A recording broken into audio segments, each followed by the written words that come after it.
Hi hello welcome back to my YouTube channel. నేను శివ. యాక్చువల్గా ఈ వ్లాగ్ సండేదనమాట, కాబట్టి నేను పోస్ట్ చేయడానికి టైం కుదరలేదు, అందుకని ఈరోజు పోస్ట్ చేస్తున్నాను. ఓకేనా? ఈ వీడియో మీ అందరూ చూసి చాలా హ్యాపీ ఫీల్ అవుతారని నేను అనుకుంటున్నాను. Like, share, comment and subscribe most important బిగులు. ఓకేనా? ఇంకా వీడియోలోకి వెళ్ళిపోతాం. నిన్న సండే కాబట్టి పల్స్ పోలియో జరుగుతుంది కాబట్టి బాబుకి పాపకి అయితే పల్స్ పోలియో వేయించేసాం. అండ్ దెన్ మా హస్బెండ్ మటన్ తీసుకొచ్చారు. ఆ మటన్ రెసిపీ నేనైతే వండడం స్టార్ట్ చేసేసాను అనమాట. ఈరోజు నేను ఎలా మటన్ వండుతానో నా రెసిపీని మీతో షేర్ చేసుకుంటాను, కాబట్టి అందరూ చూసేయండి.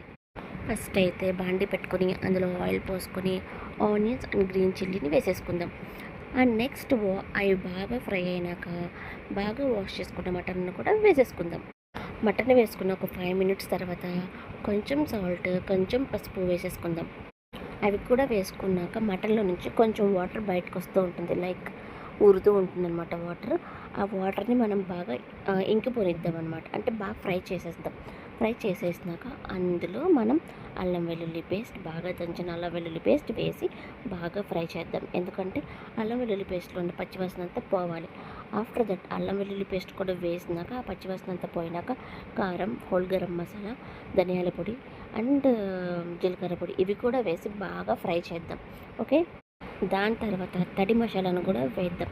ఇవన్నీ వేసేసినాక బాగా ఫ్రై చేసి కొంచెంసేపు అలా ఆయిల్ బయటకు వచ్చేలాగా ఉంచి ఆ తర్వాత 3 గ్లాసెస్ ఆఫ్ వాటర్ పోసుకొని కుక్కర్ మూత పెట్టేస్తే 10 విజిల్స్ వచ్చేదాకా వెయిట్ చేయాలన్నమాట. ఆ 10 విజిల్స్ వచ్చేసినాక కుక్కర్ ప్రెజర్ మొత్తం పోయినాక కుక్కర్కి ఉన్న మూత తీసి ఆ తర్వాత కొంచెం ఒక 10 నిమిషాల పాటు ఇలా బాయిల్ చేసుకున్నామంటే ఈ కన్సిస్టెన్సీలో వస్తుందన్నమాట కర్రీ.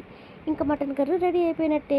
లాస్ట్లో కొంచెం కొత్తిమీర వేసేసుకొని దించుకొని రైస్లో వేసుకొని తింటే ఉంటుంది, సూపర్ ఉంటుంది అనమాట. లెమన్ అయితే ముఖ్యం. ఓకేనా? లెమన్ పిండుకొని తిండి ఇంకా బాగుంటుంది. ఇక వంట చేసి ఫుల్ అలిసిపోయిన నాకు మా హస్బెండ్ చిన్న ఐస్ క్రీమ్ కప్ తీసుకున్నారు. అది కూడా నా ఫేవరెట్, అరుణ్ తీసుకొచ్చారనమాట.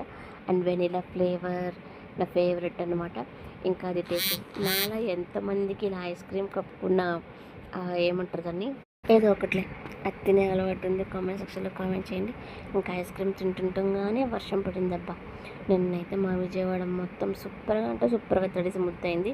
ఎందుకంటే బ్యాక్ టు బ్యాక్ 3 టైమ్స్ వాన పడింది అనమాట.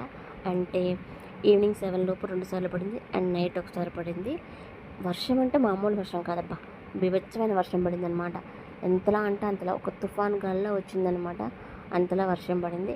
ఇంకా వర్షాన్ని చూస్తూ కొంతసేపు అలా రిలాక్స్ అయ్యాం. ఇంకా మీరైతే ఫస్ట్ ఆఫ్ ఆల్ ఛానల్ని సబ్స్క్రైబ్ చేసుకోండి, లైక్ చేయండి, షేర్ చేయండి, కామెంట్స్ కూడా చేయండి ప్లీజ్. అబ్బా మీ సపోర్ట్ మాకు చాలా అవసరం ప్లీజ్.